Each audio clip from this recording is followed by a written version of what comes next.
पहला विश्व युद्ध से पहले का वर्ष 13 अप्रैल 1930। ब्लू वर्ड लंदन शहर से लगभग 60 मील दूर एक छोटा सा खूबसूरत गांव है। लॉर्ड कार्नरवन वहाँ छुट्टियां मना रहे हैं। वो इंग्लैंड के हाउस ऑफ लॉर्ड्स के एक सम्मानीय सदस्य हैं। उनके गांव के इस घर का नाम मिस्र है। घर का नाम इजिप्ट या मिस्र के नाम पर रखने का कारण लॉर्ड कार्नरवन एक आर्कियोलॉजिस्ट हैं और मिस्र की प्राचीन सभ्यता में विशेष रुचि रखते हैं। मॉमी, पिरामिड और अन्य विषय के बारे में उनकी जिज्ञासा कभी खत्म नहीं होती। वो उस दिन मिस्र में अपनी बैल्कनी पर बैठकर अखबार पढ़ रहे थे। उस दिन एक अखबार आया, इलस्ट्रेटेड लंदन न्यूज़। वो अपनी एक खास खबर बड़े ध्यान से पढ़ रहे थे। लंदन में डेविस नाम का एक व्यक्ति है जो विलक्षण महान स्वभाव का व्यक्ति है। वो अक्सर दुर्गम स्थानों पर साहसिक एडवेंचर पर जाते रहते हैं। कुछ महीने पहले डेविस ने अफ्रीका के कॉन्गो क्षेत्र में गुहान जंगल पर गए थे। वहां से घूमते घूमते वो मिस्र आए। हाल ही में जब वो मिस्र आए तो उन्हें कुछ प्राचीन चीजें मिले थे। मिस्र के एक उबड़ खाबड़ पहाड़ी इलाके में जमीन के नीचे प्राचीन राजाओं या फेराओं की कब्रें, मम्मी आदि मिली है। पुरातत्वविदों ने इस एरिया का नाम वैली ऑफ द किंग्स रखे हैं। इस घाटी में घूमते हुए डेविस को अचानक एक ढाई हुई पहाड़ी की दरार में कुछ मटके मिले। मटके टेराकोटा के हैं, बॉडी पर बेहतरीन कारीगरी है। ढक्कन सील किया हुआ था। जिनके नाम मुहर पर थे वो फेराओ नहीं बल्कि पुजारी है। प्राचीन मिस्र में देवी देवताओं के उपासक पुजारी बहुत शक्तिशाली थे। सभी फेराओ इन लोगों की सलाह ही माना करता था। डेविस को मुहरों वाले जो मटके मिले वह तूतनखामेन नाम के राजा के। तूतनखामेन इस नाम के कारण लंदन के विद्वान इलाकों में हंगामा मच गया। तूतनखामेन एक किशोर फेराओ था। सिंहासन पर बैठने के कुछ दिन बाद ही उनकी मृत्यु हो गई। प्राचीन समय के विद्वानों के लेखन में जाना गया है इनके बारे में। इसके अलावा वैली ऑफ किंग्स में प्राचीन फेराओनिक काल का पाए गए कुछ फलकों में उनका उल्लेख किया गया था, लेकिन उस घाटी की बारीकी से खोजबीन की गई, लेकिन उसका कब्र या मौमी नहीं मिला। ऐसी खोज का एक कारण था। यहाँ तक कि ग्रीक विद्वानों के लेखन में भी प्राचीन शिलालेख में स्पष्ट रूप से उल्लेख किया गया है कि तूतनखामेन की मृत्यु के बाद उनके शरीर को उस समय के रीति रिवाजों के अनुसार मौमी किया गया था और मौमी को कोई कब्र के साथ दफनाया जाता था और मम्मी के साथ उस कक्ष में मणि, मुक्ता, हीरा भी रखी जाती थी। कहने की जरूरत नहीं है, ये इस छिपे हुए खजाने का लालच है जिसकी इतनी तलाश की जाती है। न केवल आर्कियोलॉजिस्ट बल्कि महान प्रकृति के कुछ अमीर लोग, यहाँ तक कि चोर और लुटेरे ने भी वैली ऑफ द किंग्स को छान मार लिया है, लेकिन तूतनखामेन की कब्र का कोई निशान नहीं मिला है। अंत में सभी ने मान लिया कि तूतनखामेन नाम का कोई फेराओ नहीं था। ये सिर्फ एक मनगढ़ंत कहानी है। लेकिन डेविस को जो मटके मिले उनमें तूतनखामेन के पुजारी के अवशेषों के मुहरें मिली। तो ये समझा जाता है कि वास्तव में इस नाम का एक फेराओ था। इससे भी ज़रूरी बात यह है कि मटकी को सील लंदन म्यूजियम में खोल दिया गया। डेविस ने उन्हें म्यूजियम में जमा कर दिया। ये इंग्लैंड में कानूनी प्रथा है। दुनिया में कहीं भी कोई अंग्रेज या ब्रिटिश साम्राज्य का कोई व्यक्ति कोई प्राचीन वस्तु ढूंढ निकाले या आविष्कार करता है तो उसे म्यूजियम में जमा करना पड़ता है, वरना जेल होगा। इसीलिए डेविस को उन्हें जमा करने के लिए मजबूर होना पड़ा। अब ऐसा लगता है कि मटकी के अंदर कपड़े फोल्ड किए हुए हैं। ये पोशाक राजा के अंतिम संस्कार में पुजारी द्वारा पहनी जाती है। इसका मतलब है कि तूतनखामुन की मृत्यु के बाद जब उसे उसकी कब्र पर ले आया गया तो पूर्वजों ने ये पोशाक पहना था। फिर उसने उन्हें हमेशा की तरह खोलकर मटकी में भर लिया, मटकी सील कर दिया। तो फिर तूतनखामुन की कब्र तो वही कहीं होगी, यही कहीं निकट है जहां डेविस को मटके मिले थे। लेकिन डेविस ये बिना ढूंढे ही मटकी लेकर मिस्र चला आया। अब वापस क्यों आए? लंदन म्यूजियम के निदेशक ने कहा, जब डेविस आधी रात के समय मेरा घर आकर मुझे नींद से जगाया तो मैं उसका चेहरा देखकर हैरान रह गया। कोई डर के कारण कांप रहा था। उसे पूछताछ से मुझे ज्यादा कुछ पता नहीं चल सका। बस किसी तरह कहा, ये भूतिया चीज है, इसमें भूत है। इसे मिस्र में लंदन तक लाने में उसका नार्व का बुरा हाल हुआ है, इसीलिए वो इस आपदा से दूर रहना चाहता है। ये कहकर डेविस तुरंत चला गया। मैंने मटका को सावधानी से एक कमरे में बंद करके रख दिया। अगली सुबह मैंने सुना कि डेविस सड़क पर मृत पड़ा है। उनके शव को मुर्दा घर ले जाया गया, लेकिन डॉक्टरों को मौत का कोई कारण नहीं मिला और उन्हें कहा कि उनका मौत के कारण हृदय गति रुकना था। मुझे हैरान हुआ कि डेविस एक हट्टा गट्टा इंसान की तरह मजबूत और साहसी इंसान है। उनके अजीबोगरीब कारनामों के बारे में कौन नहीं जानता, लेकिन एक ही रात में अचानक हृदय गति रुकने से उनकी मृत्यु हो गई और मेरे पास से जाने के तुरंत बाद ही। इसका कोई दिशा नहीं मिल रहा। मामला रहस्यमय है। हालांकि पुलिस की जासूसी एजेंसी स्कॉटलैंड यार्ड के लोग जांच कर रहे हैं। पत्रकारों ने प्रिंसिपल से पूछा, अच्छा सर, क्या मटका आपके कब्जे में आने के बाद कुछ अजीब हुआ? प्रिंसिपल ने कहा, नहीं, हमेशा की तरह मैं उन्हें अगले दिन म्यूजियम ले गया, लेकिन वहाँ भी कोई भूतिया बात नहीं हुई। मैंने प्राचीन काल के मटकी और पोशाकों की जांच की, लेकिन लिए विभिन्न देशों के सर्वश्रेष्ठ आर्कियोलॉजिस्ट को आमंत्रित किया। वे अब इसी काम में लग गए हैं। लॉर्ड कार्नरवन इलस्ट्रेटेड लंदन न्यूज़ में इस विस्तृत रिपोर्ट को पढ़कर उत्साहित थे। तूतनखामुन के बारे में जानने की उनकी जिज्ञासा लंबे समय से है।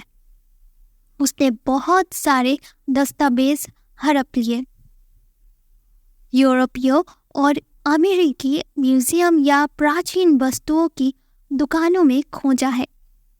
रोम के प्रसिद्ध आर्काइव के एक पुराने तहखाने में 5 साल बिताए हैं। अगर तूतनखामुन की कब्र की कोई खोज खबर उनको मिले, लेकिन नहीं मिला। जब तक डेविस को इसकी थोड़ा सा भी जितनी भनक लगी, उसकी अचानक मृत्यु हो गई। एग्जैक्टली कौन सी जगह पे ये सब चीजें मिले थे उसके मुंह से ही जाना जा सकता था, लेकिन वो रास्ता पूरी तरह से बंद था। लॉर्ड कार्नरवन ने तुरंत कुछ खाया और अपनी मोटर गाड़ी में बैठकर निकल गए। उनकी कार लंदन की ओर तेजी से बढ़ती रही। 10 साल के बाद अचानक कार का क्लच टूट गया। किस्मत अच्छी थी, थोड़ी दूर पर एक गैराज था। गैराज वाले धक्का मार के ले गए। कार को ठीक करने में 3 घंटे लग गए। गैराज का मालिक मुस्कुराया और बोला, आज का दिन अच्छा नहीं है सर। क्या आपने बाहर जाने से पहले तारीख नहीं देखी? आज 13 तारीख है, अनलकी 13। लॉर्ड कार्नरवन ने क्रोधित होकर कहा, मैं ये सब में विश्वास नहीं करता, समझे? वो आदमी मुस्कुराया और बोला, ठीक है, अच्छे अच्छे पहुंच जाए, लेकिन अगर कुछ बुरा हो तो मुझे कोसना मत। लॉर्ड कार्नरवन ने फिर से स्टीयरिंग व्हील संभाला और कार की गति बढ़ा दी। वो लंदन के आधे रास्ते पर आया और अचानक रुक गया। फिर से गराज ढूंढने के लिए बाहर जाना पड़ा। बिना नौकर के आना गलत हुआ। अब पछताना बेकार है। हालांकि उनकी कार सड़क पर 2 बार खराब हो जाने से इसलिए उन्हें लंदन पहुंचने में लगभग शाम हो गई थी। शाम को कोहरा घना हो गया। अभी अभी बाती जला है, लेकिन सड़कें और घर धुंधले हैं। आज म्यूजियम में प्रवेश नहीं कर सकते, ये कब का बंद हो गया है। नाराज लॉर्ड कार्नरवन गाड़ी चला रहा है। अचानक उसने अपने सामने एक काली कार को आते देखा।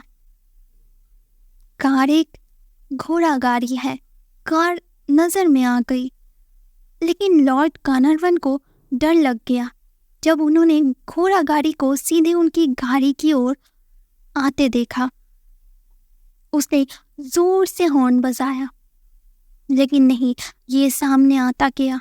लॉर्ड कार्नरवन ने जल्दी से एक कार घुमाई और ब्रेक लगाया। तुरंत ही उनकी कार पलट गई और पास के खंडर में जा गिरी। गंभीर चोट लगने से वो बेहोश हो गए। चारों ओर से लोग दौड़ कर आए। तब तक घोड़ा गाड़ी कोहरे में गायब हो चुकी थी। सब लोग गंभीर रूप से घायल लॉर्ड कार्नरवन को अस्पताल पहुंचाया। लॉर्ड कार्नरवन को 3 दिन बाद होश आया, लेकिन उसने जो कहा उसे सुनकर डॉक्टर चिंतित हो गए और सोचने लगे, अरे हादसे के बाद सदमे से लॉर्ड साहब का सिर चकरा गया। लॉर्ड ने कहा, घोड़े गाड़ी के घोड़ों का रंग काला है। कोचवान ने प्राचीन मिस्र के कपड़े पहने हुए थे।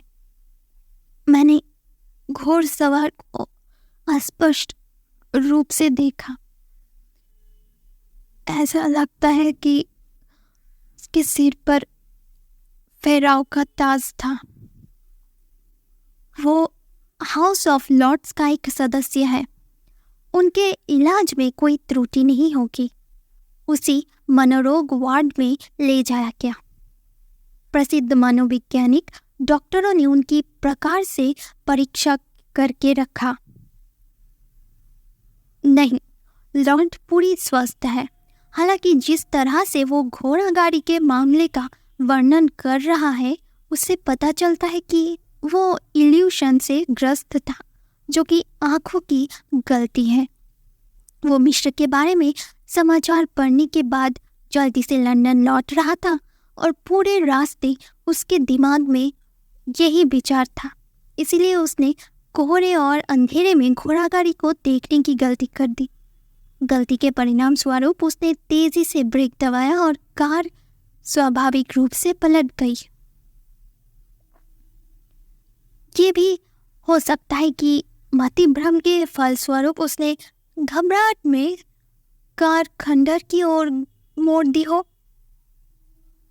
लॉर्ड कार्नरवन ठीक हो गए और घर में वापस आ गए, लेकिन इस बार उनके निजी डॉक्टरों ने उनकी जांच की और कहा, आने वाले सर्दी आपके शरीर के लिए खतरनाक है, इसीलिए समय तुम्हें किसी ग्रीष्म देश में जाना चाहिए। दोस्तों ने भारत जाने की सलाह दी, लेकिन लॉर्ड कार्नरवन खुशी से नाच उठे। मिस्र भी एक गर्म देश है, वो मिस्र जाएगा, बस टहलने मत निकलिए। उस वैली ऑफ किंग्स में व्यापक छानबीन करके अनुसंधान करेंगे, पता लगाएंगे कि डेविस को वो मटका कहाँ से मिले थे। जमीन खोदनी होगी, इसके लिए मजदूर चाहिए, अनुभवी पर्यवेक्षक भी चाहिए। इसके लिए काफी पैसे की जरूरत है। इंग्लैंड की अदालत से अनुमति भी आवश्यक है। लॉर्ड कनरवन को इससे कोई कठिनाई नहीं हुई। वो मिस्र में वैली ऑफ किंग्स पहुंचा और अपना तंबू गाड़ दिया। इस बीच जिस दिन लॉर्ड कनरवन दुर्घटना में घायल हो गए, एक और अजीब घटना घटी। हावर्ड कार्टर नाम का एक युवा जो नौकरी की तलाश में है, पढ़ाई लिखाई में अच्छा रिजल्ट किया है, लेकिन उनका रुझान पेंटिंग करने में है। उनके हाथ चित्र बनाने में विशेष रूप से अच्छे हैं। उन दिनों कारखानों को ऐसे लोगों की आवश्यकता होती थी जो चित्र बनाना जानते हो, और अब भी होता है, लेकिन सिर्फ ड्राइंग में हाथ डालने से नौकरी नहीं मिल जाती। इंजीनियरिंग या टेक्निकी पढ़ाई भी जानना होता है। कार्टर के पास ऐसा कुछ भी नहीं था। 13 अप्रैल 1913 को कार्टर विक्टोरिया पार्क में एक पेड़ के नीचे चिंतामग्न बैठे हैं। वो निराश में गिर गया। उसने मन ही मन ठान लिया है कि वो आत्महत्या करके बेरोजगारी के दर्द से राहत पाएगा। वो जगह बिल्कुल सुनसान है। एक बार वो तैयार होकर खड़ा हो गया, फांदा बांधकर लटकने के लिए पेड़ की टहनी में मफलर बांध दिया। पेड़ पर चढ़ते जा रहे थे कि अचानक से पीछे से हो हंसने लगा। कार्टर चौंका। पीछे मुड़कर देखा तो एक पागल सा दिखने वाला बूढ़ा भिखारी पीछे खड़ा था और उस पर हंस रहा था। कार्टर गुस्सा और क्रोध से चिल्लाया, इसमें दांत निकलने के हंसने जैसा क्या है? बूढ़े ने कहा, है, बेशक है। इतनी कम उम्र में मरने का ऐसा जुनून हंसने लायक ही है। कार्टर थोड़ा हैरान होकर बोला, मरने जा रहा हूं, तुमसे ऐसा किसने कहा? देखते ही समझ आता है। बूढ़े ने आकर कार्टर के कंधे पर हाथ रखा और कहा, सुनो बेटा, मेरे पास तुम्हारे लिए अच्छी खबर है। तुम जिस लिए मरने वाले हो, इसकी एक अच्छी व्यवस्था हो जाएगी। तुम तुरंत लंदन म्यूजियम के प्रमुख के पास जाओ और बताओ, मुझे बेंस ने भेजा है। मैं ड्राइंग में अच्छा हूँ, फिर देखना तुम्हारा काम बन जाएगा। इसके अलावा तुम एक दिन दुनिया में एक प्रसिद्ध व्यक्ति बन जाओगे। अब जाओ। कार्टर ने समझाई ली और उसके चेहरे की ओर देखने लगा। ये बातें सुनकर उसे बड़ा हैरानी हुआ। इस आदमी को सब कुछ कैसे पता चला? ये कौन है? अब तक कार्टर की नज़र उस आदमी के कपड़े पर थी। उसने ऐसे अजीब पोशाक कभी नहीं देखी थी। कपड़े फटे, पुराने और गंदे हैं, लेकिन एक समय महंगे ही थे। नाक में भी कैसी दुर्गंध आ रहा है। कार्टर ने कहा, अब जरूर पागल है, आगे बढ़ो, परेशान मत करो। उस आदमी ने उसका कंधा छोड़ दिया और फिर से हो करके हंसा और बोला, भाग्यलक्ष्मी को अपने पैरों से मत धकेलो लड़के। अगर तुम मेरी बात सुनोगे तो दावत खुलेगी। अब अपनी मर्जी मत चलाओ। इतना कहकर वो चलकर झाड़ियों के पीछे छिप गया। कार्टर एक पल के लिए स्तब्ध बैठे रहे।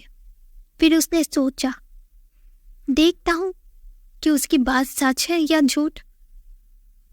वो पार्क से निकला और सीधे म्यूजियम चला गया। वहां के कर्मचारियों से पूछने के बाद वे वास्तव में एक ऐसे व्यक्ति की तलाश में हैं जो चित्र बनाना जानता है। कार्टर को प्रिंसिपल से मिलने की अनुमति दी गई। प्रिंसिपल ने कहा, तुम क्या चाहते हो? वेंस नाम के एक बूढ़े ने मुझे आपके पास आने के लिए कहा, इसीलिए मैं आ गया। क्या आप इसे लोगों की तलाश कर रहे हैं जो चित्र बनाना जानते हो? कार्टर ने कहा। प्रिंसिपल ने भौं से खोल ली और कहा, तुम्हें किसने बताया? वेंस? वेंस? वो कौन है? बताओ, वो कैसा दिखता है? कार्टर ने उसकी शक्ल, सूरत और पहनावे का मोटा मोटा विवरण दिया। प्रिंसिपल और अन्य सज्जन घर में ही थे। वे एक दूसरे से पूछ रहे थे। उनका चेहरे पर हैरानी का भाव है। कार्टर ने कहा, क्या आप उन्हें नहीं जानते सर? प्रिंसिपल थोड़ा मुस्कुराए और बोले, तुम मजाक कर रहे होगे नौजवान। एक वेंस जिसे मैं और ये लोग जानते हैं, लेकिन केवल 1 या 2 दिन पहले। लेकिन कमरे में मौजूद तीनों सज्जन हंस पड़े। प्रिंसिपल को रुकते देख कार्टर ने पूछा, लेकिन क्या सर? प्रिंसिपल अचानक टेबल के सामने झुक गए और गुस्से से बोले, इस मजाक का मतलब क्या है? कार्टर ने बिना तैयारी के कहा, मैं मजाक नहीं कर रहा था सर। सच कहो तो अभी कुछ देर पहले ही मेरी उनसे मुलाकात विक्टोरिया पार्क में हुई थी, भगवान कसम। कमरे के एक व्यक्ति ने कहा, सुनो भाई, मैं तुम्हें मामला बताता हूँ। 5000 साल पहले मिस्र में वेंस नाम का एक पंडित पुजारी था। वो फेराओ तुतनखामन का पंडित था। 2 दिन पहले डेविस नाम का एक खोजकर्ता मिस्र से कुछ चीजें लाया था। इसमें कुछ मिट्टी के मटके थे। एक जार के ढक्कन पर बेंस की मुहर है और उसके अंदर उसके कपड़े हैं। बेंस ने वो पोशाक राजा के अंतिम संस्कार में पहनी थी। अब समझ आया कि प्रिंसिपल नाराज क्यों है? कार्टर कांप उठा। सर्वनाश! तो क्या उसके साथ पार्क में बेंस के भूत से सामना हुआ? कंधे पर जहां हाथ रखा था वहां ऐसा लग रहा था कि बहुत देर से खून जमा हुआ है। इसके बाद बड़े दर्द और कांपते हुए उन्होंने कहा, कृपया मुझे बेंस की ड्रेस दिखाइए। कपड़े एक साइड टेबल पर थे। ये तीनों आर्कियोलॉजिस्ट हैं। वो काफी समय से इनका परीक्षण कर रहे थे। जैसे ही कार्टर को कपड़े दिखाए, वो चिल्लाकर बेहोश हो गया। समसामयिक समाचार पत्रों और पुस्तक वृत्तांतों के अनुसार कार्टर को लगभग चित्रों पर काम करने के लिए लंदन म्यूजियम प्राधिकरण द्वारा नियुक्त किया गया था। उनका काम मिस्र की वैली ऑफ द किंग्स में मिली असंख्य फलकों पर लिखे शिलालेखों को पेंसिल स्केच से कॉपी करना था। कार्टर इस पर स्याही लगाकर इसे स्पष्ट कर देता था। फिर उन्हें समझने के लिए विभिन्न देशों को विद्वानों के पास भेजा जाता था। कार्टर में मिस्र की प्राचीन सभ्यता के बारे में तीव्र जिज्ञासा विकसित हुई। फिर वो संग्रहालय में बैठ गए और अपनी पढ़ाई पर ध्यान केंद्रित किया। 1914 में पहला विश्व युद्ध प्रारंभ हुआ। ये 1918 तक चला। 1917 तक 4 वर्षों तक ड्राइंग विशेषज्ञ कार्टर उस डामाडोल में पुरानी किताबों पढ़ते रहे। प्राचीन मिश्र ने उसका स्वागत किया, खास करके पुजारी वेंस की अजीब उपस्थिति कार्टर को रहस्यों की भूल भुलैया में धकेल रही थी। 1917 में कार्टर अब स्थिर नहीं रह सके। उस समय तक उनका प्रिंसिपल से स्नेहपूर्ण रिश्ता बन गया था। कार्टर ने कहा, मैं मिस्र जाऊंगा और तूतनखामुन की कब्र ढूंढूंगा। मेरा वहां जाने की व्यवस्था करो। काफी समझाने के बाद इजाजत मिली, लेकिन प्रिंसिपल ने कहा, देखो, समझ में तुम्हारा पहचान एक आर्कियोलॉजिस्ट के रूप में नहीं है, इसीलिए तुमको अपने हिसाब से काम करने की इजाज़त नहीं दी जा सकती, बल्कि मैं इसे दूसरे तरीके से कर रहा हूँ। मेरा लेटर लो और मिस्र जाओ। लॉर्ड कर्नरवन 4 साल से वहाँ खोज कर रहे हैं। तुम मुझसे मिलो, तुम उनकी टीम से अपना काम कर सकते हो। कार्टर अपना लेटर लेकर मिस्र आए। वैली ऑफ किंग्स में पहाड़, रेगिस्तान और उबड़ खबड़ बंजारों में लॉर्ड कर्नरवन का तंबू मिला। लॉर्ड इस प्रतिभाशाली बुद्धिमान युवक को पाकर खुश हुए। 2 गुने उत्साह के साथ खोज शुरू हुई। जहां संदेह होता है वहां जमीन खोखली रहती है, लेकिन तूतनखामुन की कब्र का कोई निशान नहीं मिला। लेकिन कार्टर का मानना है कि विक्टोरिया पार्क की अजीब रहस्यमय घटनाओं में एक स्पष्ट सुराग है। कार्टर एक दिन तूतनखामुन की कब्र की खोज करेगा। उत्खनन कार्य 1922 तक चलता रहा, लेकिन सब व्यर्थ था। लॉर्ड कर्नरवन अब तक थक चुके हैं। वो 9 साल से इसी घाटी में पड़ा हुआ है। बहुत सारा पैसा खर्च हो गया, लेकिन म्यूजियम से भी उन्हें काफी मदद मिली, लेकिन ये सब बेकार चला गया। अब उसने कहा, ठहरो, घर वापस जाओ। तूतनखामुन की कब्र शायद दोबारा कभी ना मिले। कार्टर ने कहा, अगर आप कृपया मुझे 1 और वर्ष दे तो मैं वादा करता हूँ मैं तूतनखामुन की कब्र की खोज कर लूंगा। लॉर्ड कर्नरवन ने गुस्से में कहा, तुम फ़ाराओ के खजाने के लालची हो, तुम पागल हो गए हो। नहीं लॉर्ड, कार्टर ने विनती करते हुए कहा, धन के लिए मेरी जरा भी लालच नहीं है। मैं ये भी वादा करता हूँ कि अगर मुझे तूतनखामुन का खजाना मिल गया तो मैं उससे 1 पैसा भी नहीं लूंगा। मुझ पर भरोसा कीजिए। लॉर्ड कर्नरवन ने नहीं सुनी। उसने अगले दिन जाने का फैसला किया। सामान समेट लिया गया।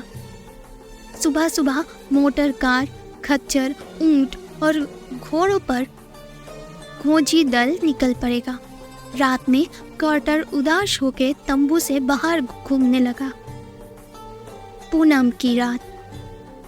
चुपचाप चलते हुए कार्टर फ़ाराओ सेकेंड रामेसेस की कब्र के पास पहुंचे। निर्जन घाटी में फीकी चांदनी रोशनी पड़ी है। अचानक उसने रामेसेस के कब्र के पास एक अस्पष्ट आकृति खड़ी देखी। कार्टर ने कहा, वहाँ कौन है? हंसी की गड़गड़ाहट ने शांत रात को झकझोर दिया। कार्टर चौंक उठा। झिझोरते हुए बोले, कौन कौन कौन हंस रहे हो? आप कौन हो? मैं तुम्हारा जीवन दाता हूँ, तुम्हारी मूर्खता पर हंस रहा हूँ। मेरा जीवन रक्षक? क्या इसका मतलब ये हुआ? मैं आपसे विक्टोरिया पार्क में मिला था, याद है? कार्टर कांप उठा। शब्द मुंह में अटक जाते हैं। किसी तरह कहते हैं, आप वेंस? हाँ, मैं वेंस हूँ, शापित योंग फेराओ तुतनखामेन का प्रधान पुजारी हूँ। सुनो कार्टर, तुतनखामेन को किशोरावस्था में असभ्य होने के कारण देवताओं ने श्राप दिया था। उनकी आत्मा हजारों वर्ष से नरक पीड़ा भोग रहा है। अगर कोई जीवित व्यक्ति उसके नाम पर अपना बलिदान दे तो उसे रिहा किया जा सकता है। और सुनो, ये सुनकर कार्टर बेहोश हो गए। जब उसे होश आया तो सुबह हो चुकी थी। सूर्योदय हो गया है। वो उठकर बैठ गया। फिर सब कुछ याद आ गया। तभी वो वहां से भागने के लिए खड़ा हो गया। लॉर्ड कनरवन की टीम शायद चली गई है, लेकिन उसी क्षण उसने रामेसिस के कब्र से 3 या 4 हाथ की दूरी पर एक दरार देखी और दरार के नीचे ठोस पत्थर की एक सीढ़ी थी। सीढ़ी में एक मछली की लकीर खींची हुई तस्वीर। लकीर में एक संकेत है। वो संकेत डेविस को मिले मटकी पर था। तो क्या हुआ? देखते ही कार्टर तंबू की ओर भागा। तब तक तंबू उठा लिया गया था। लॉर्ड साहब कार्टर की तलाश में व्यस्त है, इसीलिए प्रस्थान में देरी हो रही है। कार्टर ने कांपते हुए कहा, मिल गया, तुतनखामेन की कब्र मिल गया। फेराओ रामेसिस की कब्र की दरार में सीढ़ी से 16 सीढ़ियां नीचे जाती है। आखिरी सीढ़ी के सामने एक दरवाजा दिखाई दिया। यह है तुतनखामेन की कब्र। इस मकबरे के खजाने की कहानी सदियों से चली आ रही है। तुतनखामेन की मृत्यु के बाद महल का सारा खजाना उसकी मौमी के साथ यहाँ लाया गया था। क्यों?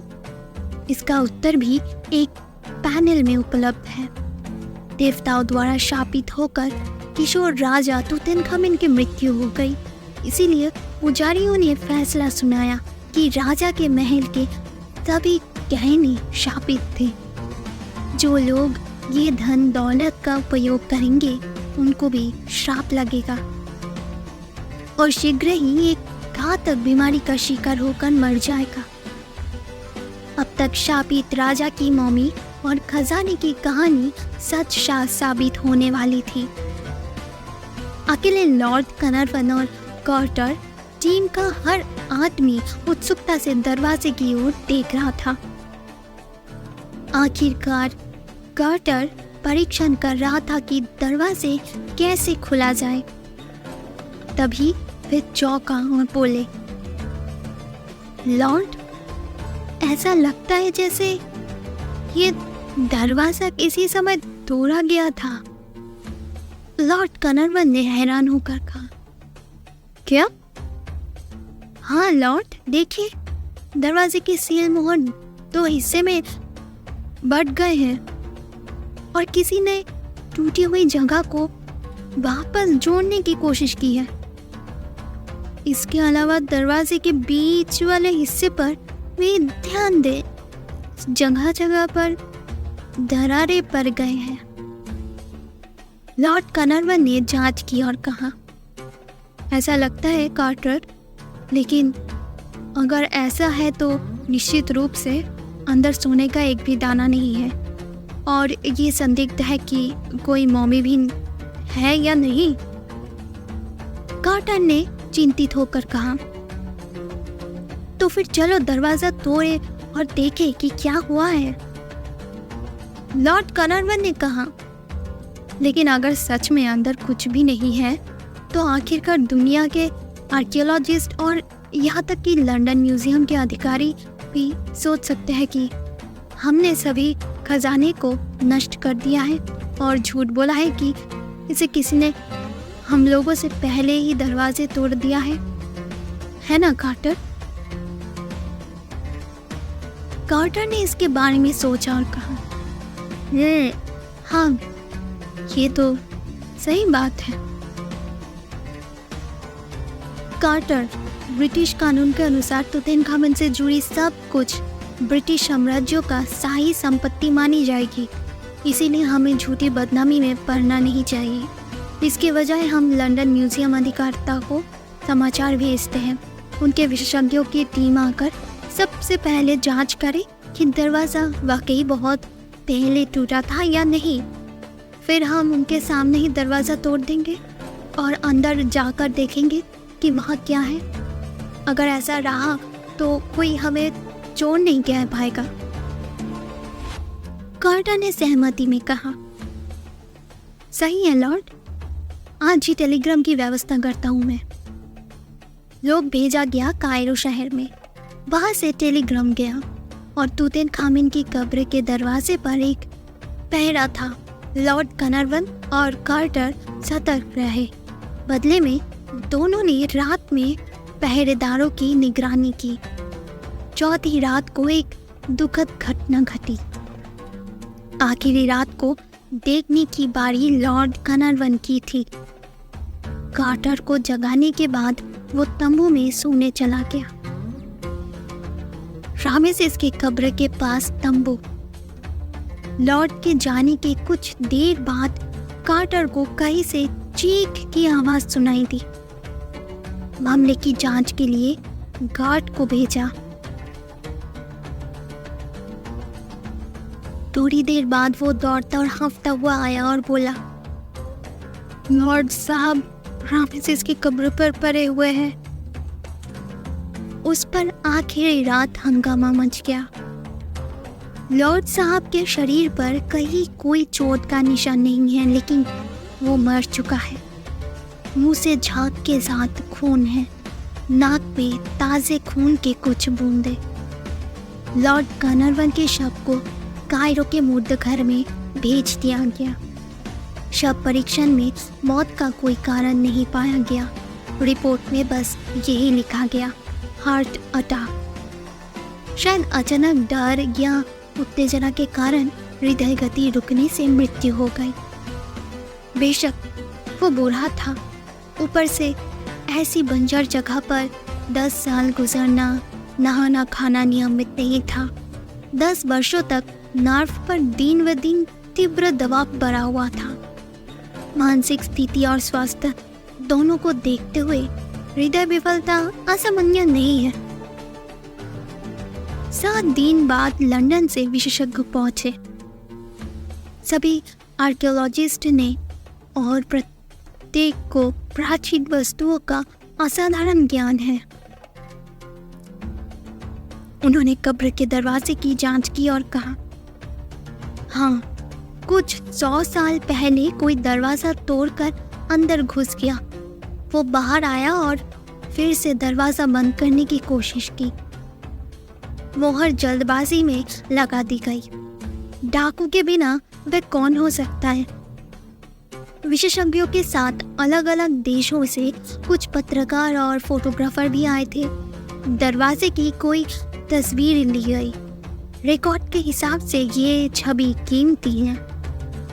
दरवाजा टूटा हुआ था। पहले तो अंदर से दुर्गंध आई, फिर धीरे धीरे एक मीठी गंध फैल गई, जैसे बासी फूलों या पुराने इत्र की गंध।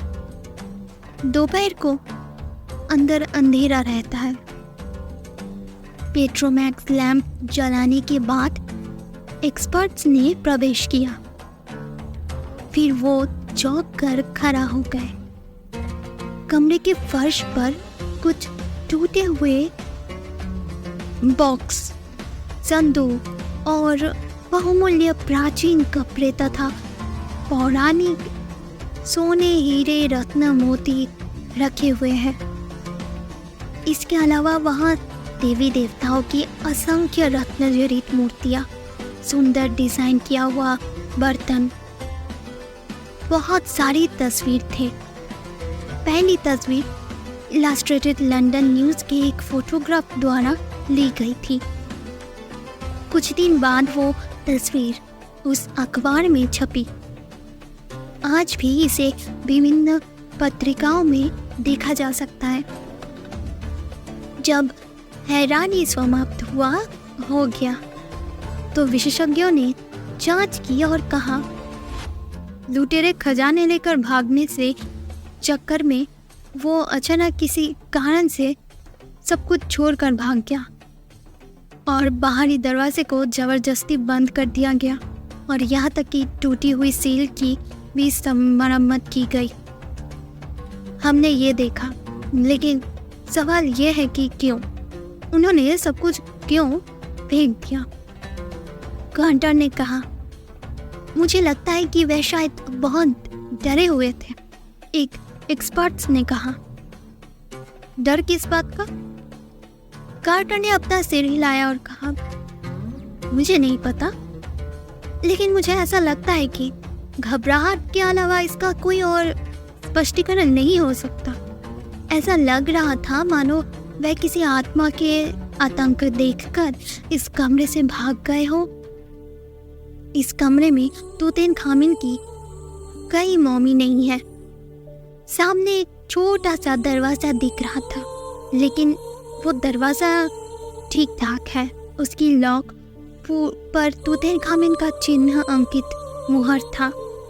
उसको तोड़ा गया।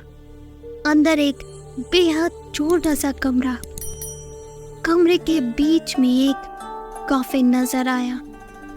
कॉफिन के अंदर तूतनखामुन की मौमी, श्रापित यंग राजा चिरो निद्रा में सो रहा है। कॉफिन का ढक्कन सोने की परत से बना है। बाजार में इसकी कीमत का की गई 50,000 पाउंड था, उस जमाने में ही लाखों रुपए का। ये दूसरा कमरा भी टेराकोटा के मटकी में लगे ढेरों हीरे मोतियों से भरा हुआ है। सील मोहर तोड़ के सब गिन के एक सूची बनाई गई। कार्टर ने 2 कमरे में पाए गए खजाने की एक मोटी सूची बनाई। ये सूची अभी भी लंदन म्यूजियम में है, लेकिन सूची का धनरत्न उस पर बाद में आता हो। तूतनखामुन की मौमी और खजाने की खोज की खबर दुनिया भर में फैल गई। ब्रिटिश सेना को वैली ऑफ किंग्स की रक्षा के लिए भेजा गया था। खजाना लंदन ले जाया गया, लेकिन उन घटनाओं से पहले अजीब चीजें हुई।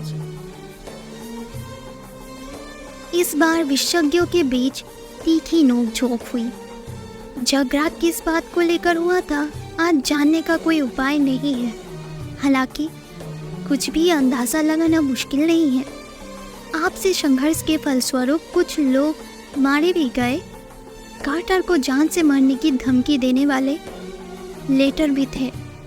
उन लेटर को तंबू में कौन छोड़ गया होगा? आखिरकार कार्टर डर गया और लंदन भाग गया।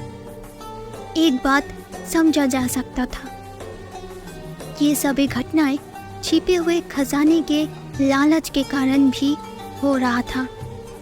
लेकिन अभी तक हम एक ही कारण से संदेह कर पाते हैं, लेकिन अगली घटनाओं में कुछ समझ नहीं पाते। विशेषज्ञों में वे लोग भी शामिल हैं जो बहुत खून खराबी के बाद भी बच गए और अपने देश लौट गए। फिर एक अजीब बीमारी से पीड़ित होकर कुछ ही समय बाद सबका मृत्यु हो गई। उस समय के अखबारों ने लिखा है, रहस्यमयी मौत। और कार्टर, एक सुबह वो भी बिस्तर पर मृत पाया गया। मौत का कारण अज्ञात, बस कहो हार्ट अटैक।